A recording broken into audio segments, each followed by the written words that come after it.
Voy a intentar explicar todas estas ideas que tengo para el episodio de hoy, pero voy a intentarlo, no sé si lo voy a conseguir.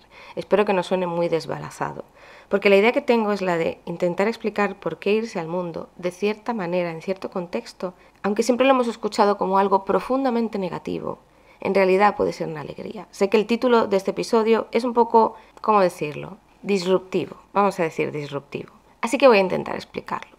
Todo esto parte de un recuerdo, porque hace poco me han acusado, me ha hecho mucha gracia, sé que lo he dicho varias veces, pero por fin alguien me ha acusado de estar yéndome al mundo. Era una acusación que yo llevaba esperando muchísimo tiempo, por ciertas decisiones que he tomado, por ciertas relaciones que tengo o no tengo con otras personas cristianas. Esperaba que estas personas empezaran de una vez por todas a acusarme de estar yéndome al mundo. No todas lo han dicho con estas palabras, porque como que a todo el mundo de mi generación ya nos suena un poquito viejuno, pero los que hemos crecido en un entorno evangélico desde pequeños o desde que nacimos, sabemos lo que significa la expresión irse al mundo. Sabemos la carga de decepción, de rechazo, de miedo, de condenación que lleva eso.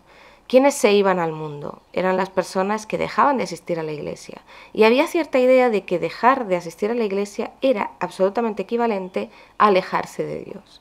Si tú no estabas en un culto, si tú no estabas en una reunión, si tú no estabas en ese sitio bajo el control y la autoridad de esas personas, tú no estabas bajo la autoridad de Dios. No sé qué clase de razonamiento había para llegar a creer eso, no sé qué clase de razonamiento hay para que mucha gente siga pensando eso hoy, aunque tengo mis razones.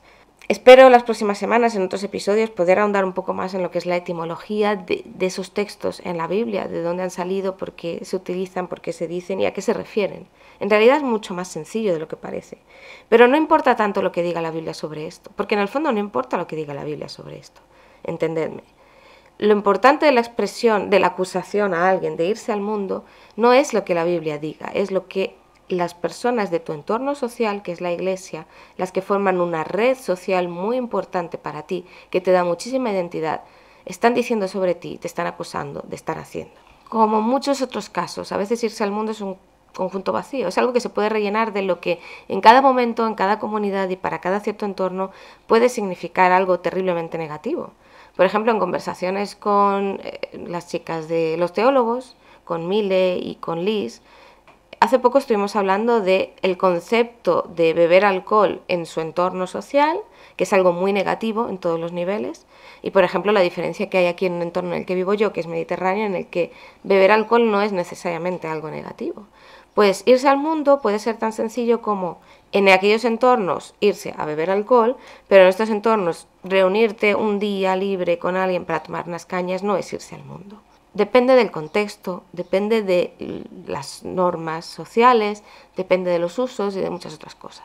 Pero de lo que yo os quería hablar era de un momento que tengo en mi recuerdo de adolescente en algún momento, no, ya casi adulta yo creo, en el que estoy en cierto lugar que recuerdo muy bien, un lugar que ya no existe, la entrada a un templo de una iglesia, y escuchaba a dos personas a las que yo tenía por dos grandes personas de la iglesia, que tenían muchas responsabilidades, que tenían mucho peso dentro de la organización de la iglesia y de la unión de iglesias de la zona donde yo vivía, que estaban hablando de que alguien se había ido al mundo. Y yo recuerdo la sensación de estar dentro de aquella conversación sin hablar, porque no tenía autoridad suficiente para decir nada. Pero al menos sí estaba escuchando aquello y me hacían parte de aquella conversación como cierta clase de advertencia también a los jóvenes. Supongo que les gustaba contarnos estas cosas porque ellos tenían que leccionarnos sobre lo que no debíamos hacer como jóvenes. Y eso yo he insistido muchas veces, que yo no me crié precisamente en un entorno muy fundamentalista, ni mucho menos. Pero también quiero hablar de algunas cosas que estaban ahí. Recuerdo aquella conversación, recuerdo el lugar, recuerdo el dibujo del azulejo del suelo, la luz, el momento del día, en el que yo intenté ponerme del lado de aquellas dos personas y sentirme defraudada por aquel otro joven que no sabía muy bien quién era, o sea, que le conocía pero no, tampoco tenía muchísima relación con esa persona, y que se había ido al mundo. Lo que había decidido esa persona era que no quería volver a la iglesia, y dentro de su familia, que eran todos evangélicos, había expresado que no iba a volver al culto de los domingos, que no iba a volver a hacerlo. Tampoco iba a venir a las reuniones de jóvenes, tampoco iba a participar en nada. Y claro, estaba todo el mundo muy disgustado. Y yo intentaba sentirme así de disgustada con ellos, intentaba entender, no la pena la puedo entender, pero sí el sentirte defraudado, el sentir que esa persona ha fallado algo. Esperabas otra cosa de ella y no ha llegado lo que tú esperabas.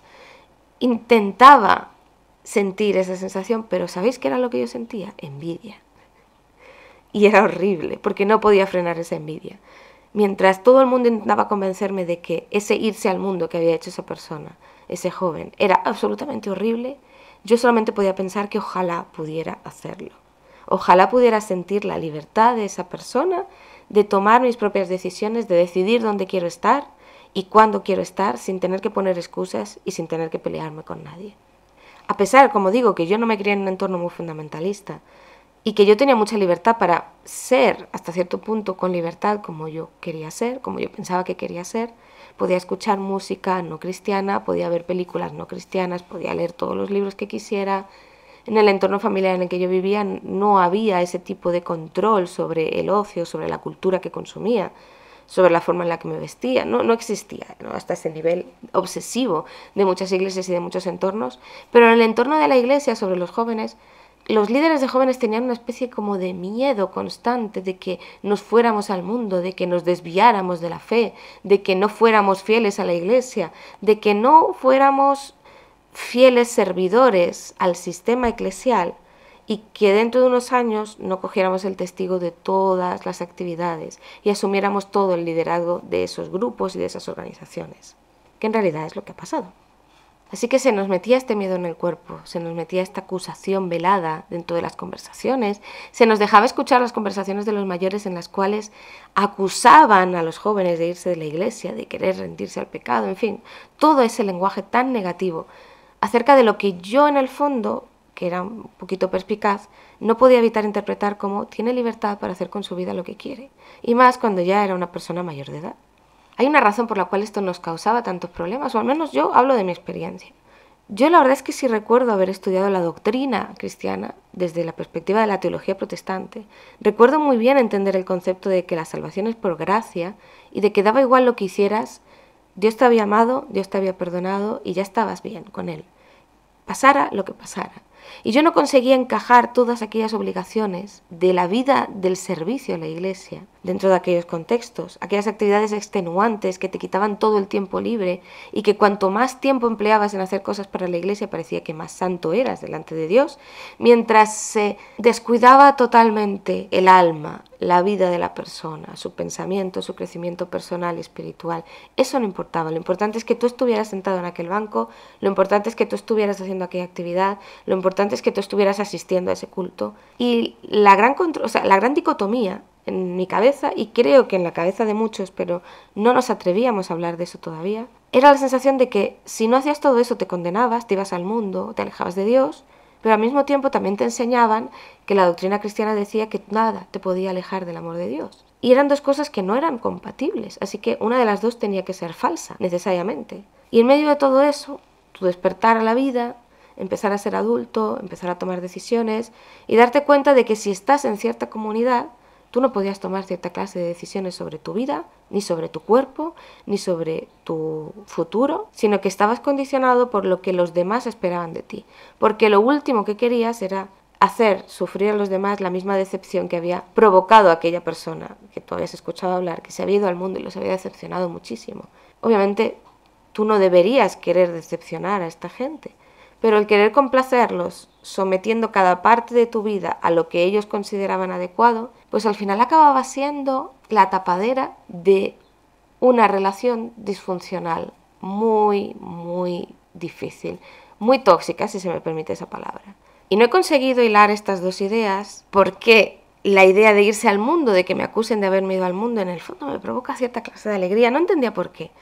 Hasta que vi el otro día un hilo de Twitter de una muchacha que creció en un entorno fundamentalista, pero que explicaba otra cosa, que se habían parado bajo el paraguas del fundamentalismo religioso evangélico, pero que en el fondo no tenía nada que ver con eso. Ella hablaba de que se había criado en ese entorno fundamentalista, en el que sus padres no la dejaban hacer nada, o sea, sus intereses, sus gustos, todo estaba sometido a que sus padres le dieran la aprobación para hacer cosas como ir al cine con sus amigas o escuchar a Taylor Swift o cualquier cosa, ¿no? Todo lo que no la dejaban hacer a ella entraba bajo la categoría de eso es pecado y no te lo dejamos hacer. Y ella elabora la idea de que en el fondo eso no tiene nada que ver con la fe. Ella habla de que lo que hicieron con ella fue anular su personalidad en nombre de la fe, pero en el fondo lo que tenían eran unos padres muy controladores, muy inseguros, muy inmaduros emocionalmente, que ellos sí tenían sus propios gustos, pero que en esa forma de ser de alguien que es muy inmaduro emocionalmente, que no es capaz de tener empatía ni tan siquiera con sus propios hijos, no dejaba que su hija tuviera sus propios intereses y se interesaba por ellos, sino que tenía ese miedo retroalimentado en los entornos fundamentalistas de que si tú no controlas todos los aspectos de la vida de tus hijos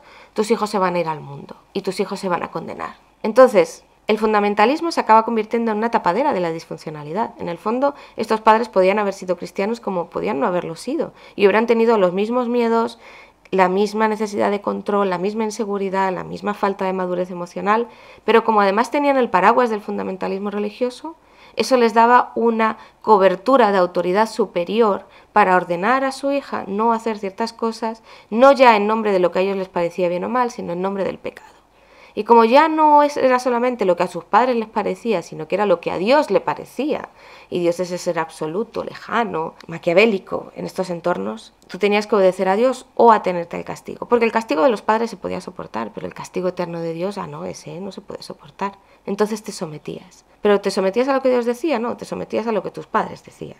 ¿Y eso que acababa provocando en ella? Pues que de adulta tiene que enfrentarse a un montón de sesiones de terapia, a un montón de dinero empleado en intentar recuperarse de alguna manera para no estar en un constante ciclo de enfermedad mental. Para muchos que hemos crecido, muchos de mi generación que hemos crecido en los 90, en los 2000, incluso en los 80, yo diría que tiene sentido porque, tiene sentido, no justificación. Al menos aquí en España fue un momento muy difícil. En Europa yo creo que también pasó. Y a lo mejor en algunas partes de Latinoamérica también. Pero el otro día estaba leyendo cosas sobre el gran auge de la drogadicción a finales de los 80, principios de los 90.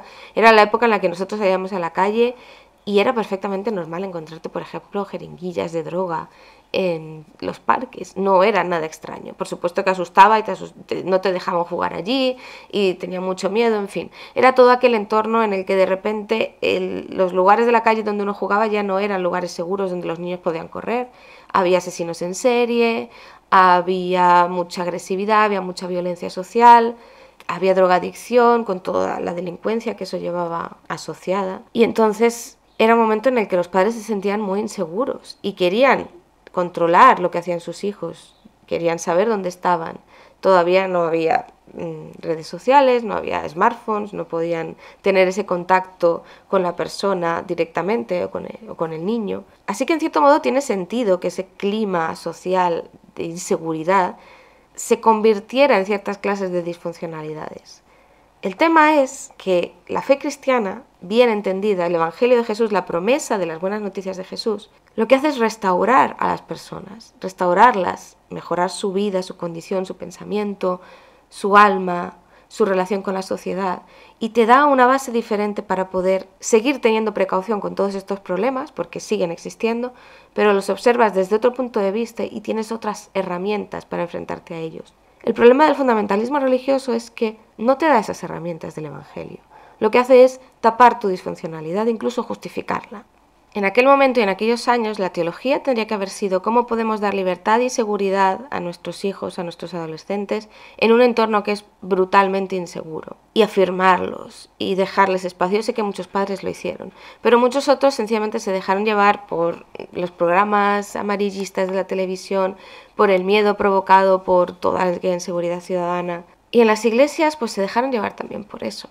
Y lo que hicieron fue, en vez de hacer una teología reformadora, que ayudaba a las personas a relacionarse mejor con los demás y con el entorno, pues hicieron una teología conservadora, limitante, que encerraba a las personas dentro de ciertos usos religiosos que son mucho más fáciles de implementar, pero mucho más peligrosos a medio y a largo plazo. Por esa razón era por lo que se usaba el eufemismo de irse al mundo como salir del paraguas de ese control de la Iglesia. Que cierta gente pensaba que era una seguridad para los adolescentes, sobre todo para los adolescentes y los jóvenes, pero esa especie de teología se ha acabado cristalizando y se ha acabado convirtiendo en algo de lo que no puedes salir, en un control abusivo e innecesario en el fondo.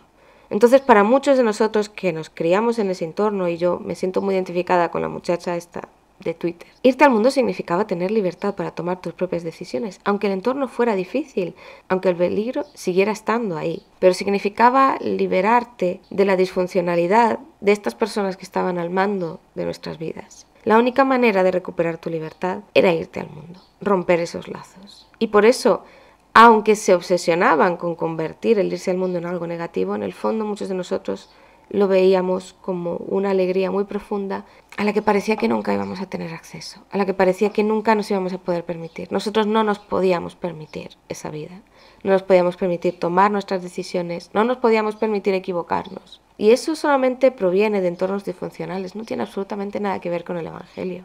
De hecho, lo más gracioso del Evangelio es que muchos que hemos salido de ese entorno disfuncional y nos hemos ido al mundo, entendíase todo esto entre comillas, lo que nos hemos encontrado es la bendita libertad de Cristo, así de frente, abierta, generosa hacia nosotros. Y es una libertad que te transforma completamente. Y ya no puedes evitar ver que cada vez que abres la Biblia, cada vez que hables el Nuevo Testamento, el concepto de la libertad del cristiano, una libertad que no es individualista, que no es egoísta, es una libertad generosa, comunitaria, que se comparte. Atraviesa toda la explicación de lo que es el Evangelio, todo el Nuevo Testamento, todas las cartas, todas las explicaciones de Jesús. Esa libertad está en el fondo del mensaje de Jesús. No estoy forzando nada. Es tan obvio que creo que hemos dejado de verlo por lo obvio que es. Y para personas que venimos del entorno en el que yo estaba, esa libertad es el mejor regalo del Evangelio, junto con muchas otras cosas. Pero en gran parte, la liberación del pecado es la liberación de la opresión, del control abusivo, de la disfuncionalidad. En aquel entonces no teníamos lenguaje suficiente para entenderlo, pero sí intuíamos que en ese irse al mundo, en esa rebeldía, había cierta alegría. No sabíamos expresarlo porque todo el lenguaje que rodeaba este concepto era muy negativo. Si solo lo llaman como algo negativo que te tiene que dar miedo, es posible que tú no seas capaz de ver lo que hay detrás, pero aún así no dejábamos de intuir que detrás de esto había algo que no tenía por qué ser necesariamente malo. Y lo más impresionante de todo esto es salir de esos entornos y darte cuenta de que irse al mundo no significa alejarse de Dios, sino muchas veces encontrarse con la verdadera promesa de Dios en un entorno en que ya no parece seguro, un entorno que ya no es controlado. Ya no tienes por qué controlar todo el entorno para que la promesa del Evangelio parezca que pueda ser real, ¿no? En realidad no tienes por qué forzar el Evangelio a que sea así. No sé si me explico, pero intentaré explicarlo en los próximos episodios. Tu salvación ya no depende de que vayas o no vayas, de que estés o no estés. En el fondo nunca ha dependido de eso. Ha sido una mentira que te han dicho porque tenían mucho miedo y no sabían cómo expresarlo y no sabían cómo controlarte. Querían protegerte y en vez de renovarse y intentar entender el amor y la protección de Dios son algo muy real, nunca quisieron soltar el control.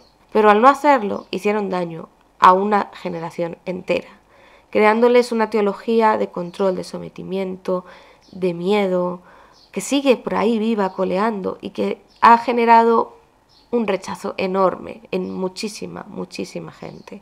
Y que cada vez más gente se va dando cuenta de que no se puede vivir bajo esa teología, porque no tiene nada que ver con el Evangelio de Jesús. Así que cambio el lenguaje de lo que escuché cuando era joven. Irse al mundo ya no es algo negativo y peligroso. Irse al mundo en realidad no existe. No existe en ese concepto. Pero para mí, esa expresión de irse al mundo con la que intentaron meterme tanto miedo, ahora se ha convertido en una expresión de libertad. Y sobre todo de poder ejercer mi libertad, la libertad que Cristo me ha dado como hija de Dios. Ya está, nada más. Sé que es un poco raro, que quizá nadie haya escuchado esto nunca, pero como este es mi camino y es mi viaje, necesito expresarlo y enfocarlo desde esta perspectiva para poder dejar como una plantita, una semilla que se planta, dejarla en un bonito invernadero para que coja fuerza y vaya creciendo. Nos vemos la próxima semana. Yo soy Noa Alarcón y esto es El Camino. Hasta luego.